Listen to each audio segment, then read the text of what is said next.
Welcome to my show of how I use Obsidian to run my solo TTRPGs.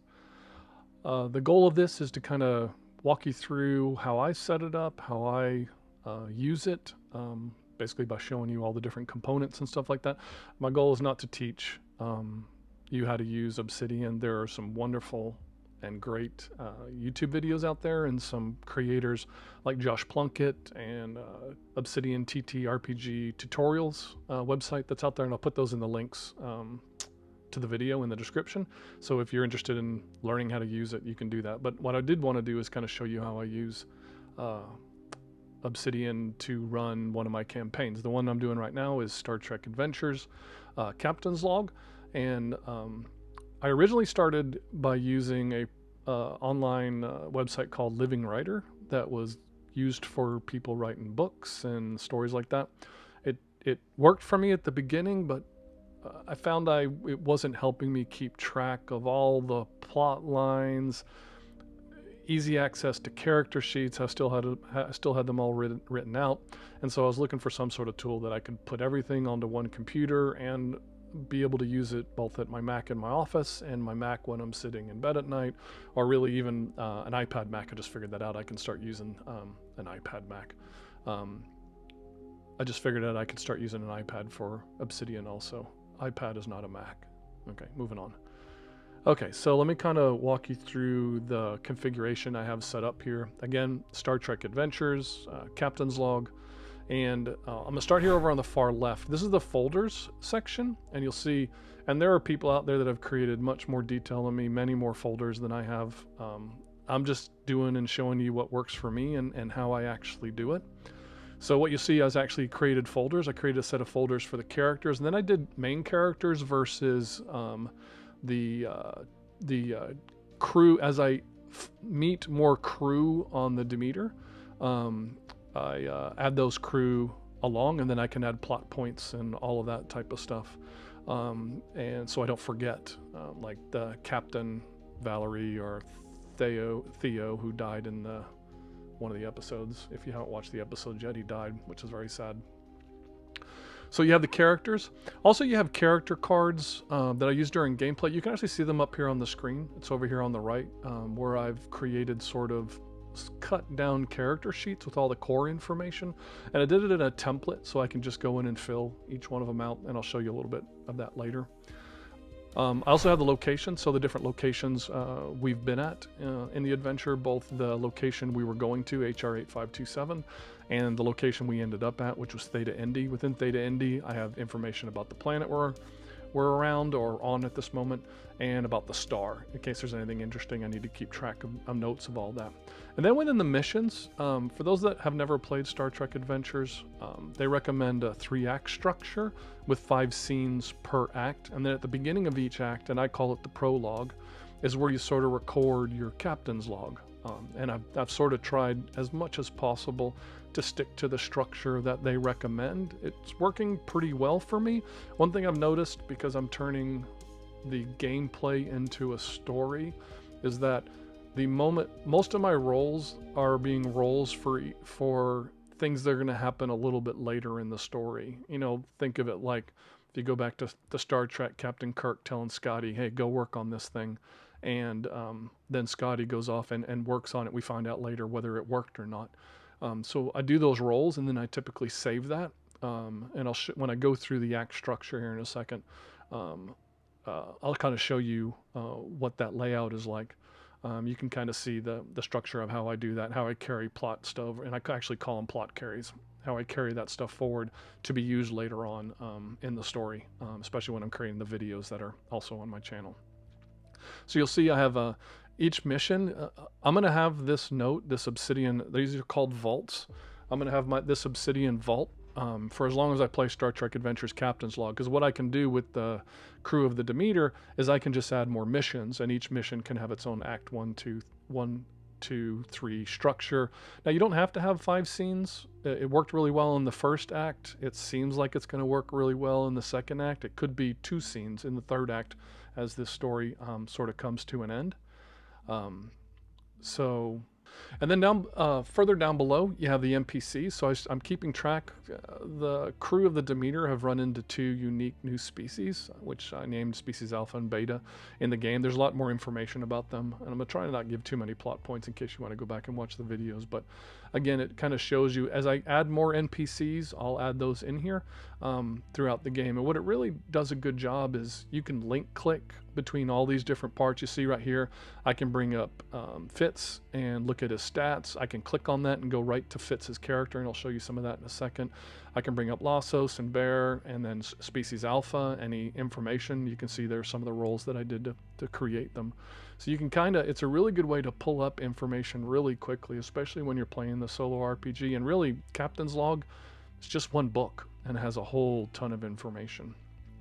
Down here on the left, you have rules. You have rules and links. So I've created some pages where there are some links to important information and rules references. You can actually drop if you have PDF versions of all the games. And I try to buy I try to buy the physical copies because I just like reading them at times. But for playing, I found that I actually use the PDFs more. It's easier to get around in them rather than flipping through pages. And what you can actually do if you have PDFs, you can load them into the vault and actually link to them. And again, I'm going to go through all these sections a little bit deeper, and I'll sort of show you some of that. And then I have a ships folder, and that's where I keep track of anything that's important with the Demeter, including I have a Demeter, and you can see it over here on the right.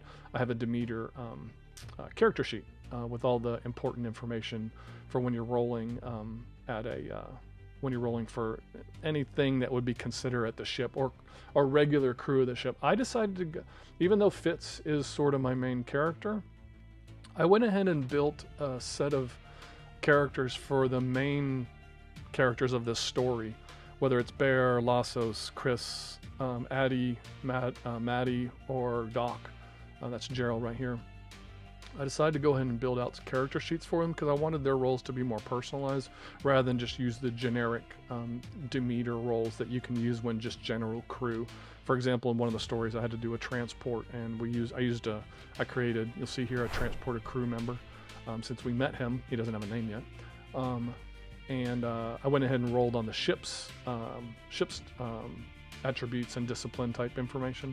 I went ahead and rolled on that for the transport, if it was successful or not, and it was successful, which is good. Again, I'm giving away spoilers, so if you've not watched those videos, go back and watch them. So let's go a little bit deeper.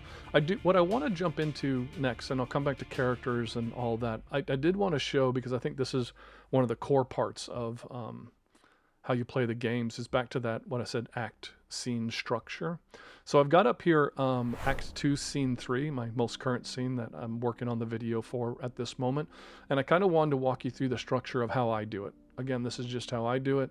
Hopefully you get some pointers and some ideas on how you might use this, or how actually you run a campaign or a mission within Captain's Log.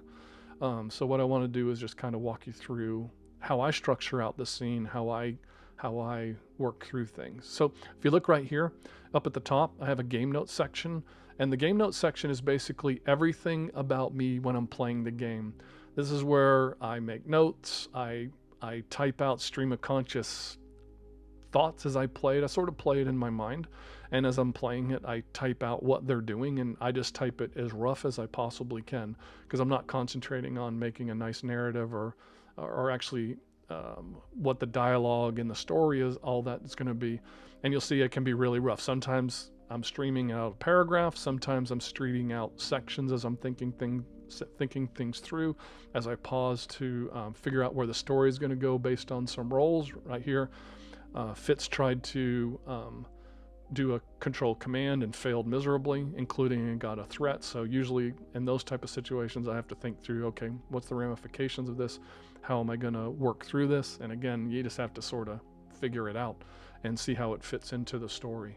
This game is a very storytelling game. It's mechanically light, in my opinion, compared to D&D or some of the other games that I've played. But it actually, structure-wise, works really good for this act scene model. And it really does, and they say this in the book a few times, at least for the Star Trek game. It does feel like I'm playing through an episode of Next Generation or original series or any of them in the way the game is sort of playing out. So I think that structure is kind of fun, and I'm being a huge Star Trek fan. It's sort of I have fun with it. I'm enjoying this. Okay, so back to the top. So what I do is from any previous act or scene that I've played, or act, I copy over the previous what I call plot carries. So any notes that I need to make sure that I get in, or I keep straight in the story. Anything that I've asked as Fitz, and again, I try to play in the first person as Fitz as much as possible in this game. So anything that Fitz has asked any of the other crew members like Maddie to do, I make a note of that. It probably means I'm going to have to, I haven't done the role yet, so I'm going to actually have to do the role when I get to the point of figuring out, okay, how did Chris do on this? Another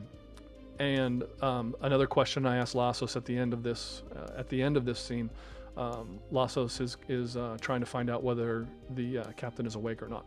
And that's, again, more spoilers, but I'm not giving too much.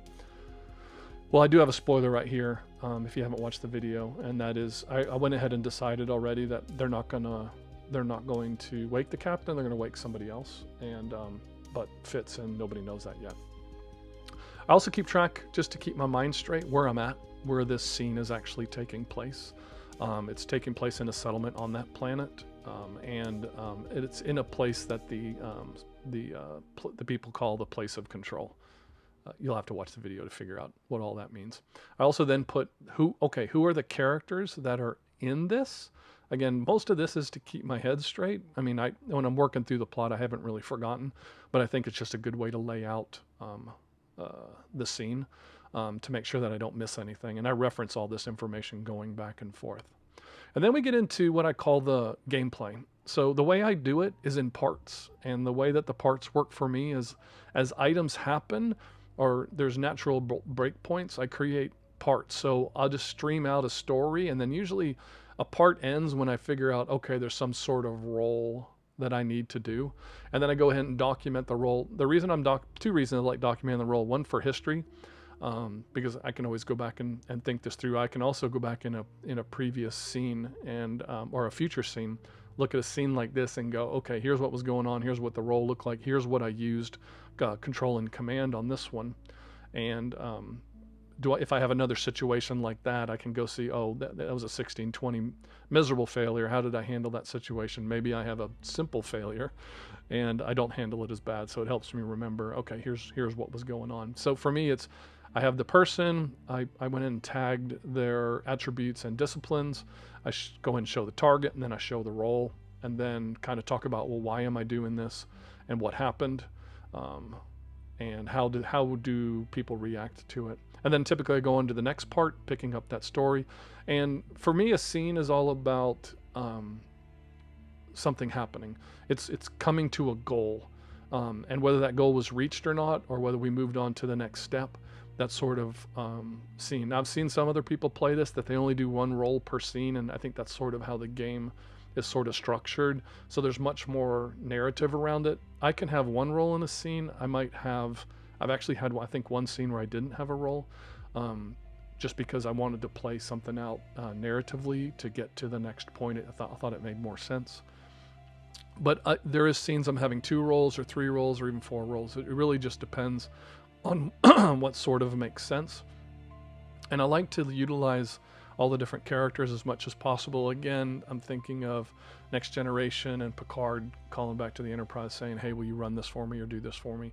I'm trying to make it as interactive as possible across all these characters, because each of these characters is really building up their own sort of profile, or their own personality has sort of been my goal. So again, show all the roles. So you'll see part 3 and then part 4 sectioned off. And then what I do, and here's another roll down here at part 4. So I sort of ended with this. And what I do then is I take all my notes, all my roles from up here, and I write my first dialogue. And so what I do is I take all the information, I put it out.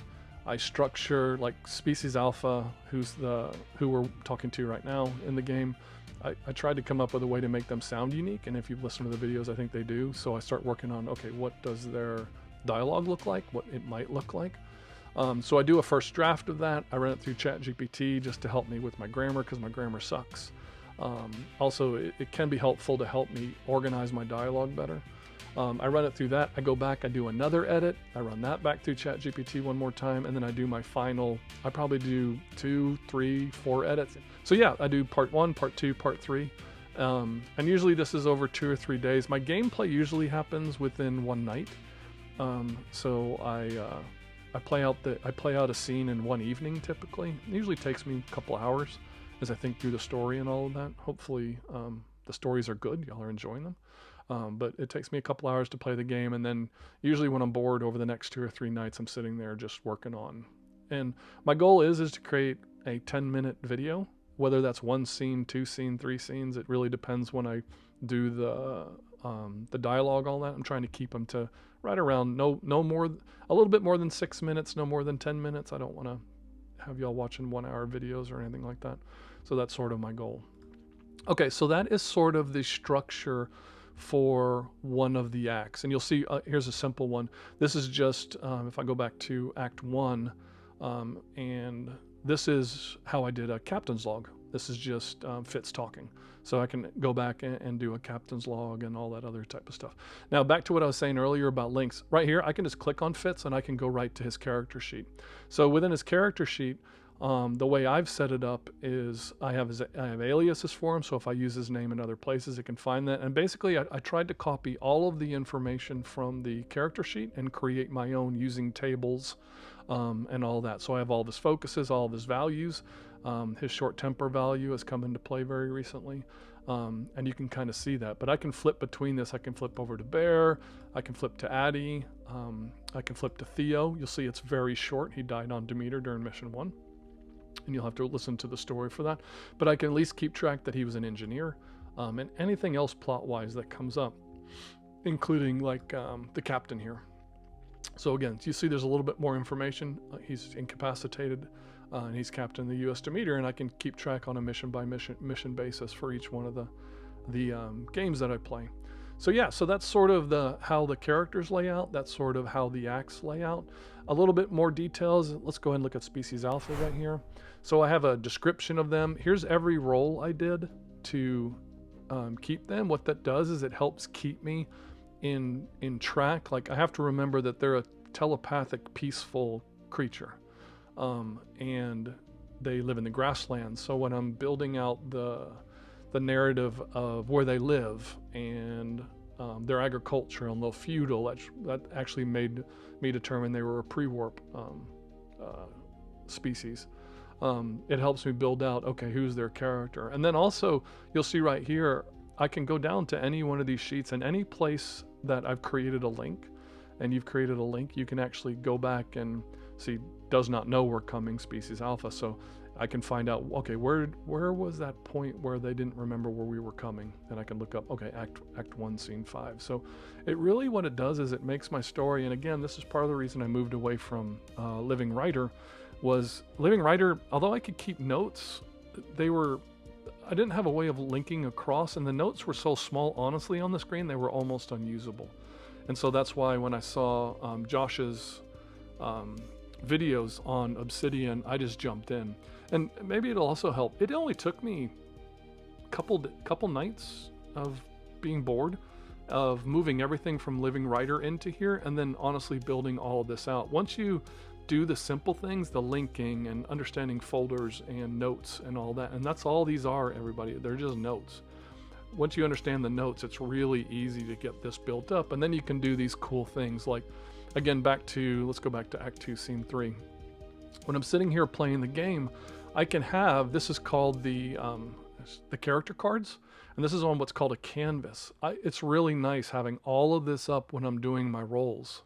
And when I'm doing my rolls, I can actually do them here in the app. So let's say I want to do 2 D20s. I can roll a couple D20s and just hit roll, and you'll see they actually roll across. Let's see how bad that was. That would have been a 6 and a 14. That probably would have been a 1 success for somebody. But it does log it. I can capture that information, put it into my roll. And these are all using whatever they're called. Let's look right here. They are called plugins. These are all using plugins. And again, Josh's website, Obsidian TTRPG tutorials, those websites can give you all the information on all the wonderful plugins that people have actually out there. So yeah, so you have all the characters, you have the scenes, you have the character sheets. So like I said, during gameplay, this is sort of exactly what my setup looks like when I'm playing the game.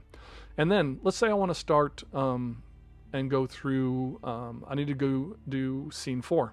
So what I can actually do here is go into Act 2, create a new note, and because you have templates, you'll see right here, I have an untitled new note in here, but what it did is, you'll see it carried in my game notes, my plot carries, my locations, my part 1, what my roles look like, and what my narrative looks like. I can go in here and quickly just add Act 2, Scene 4.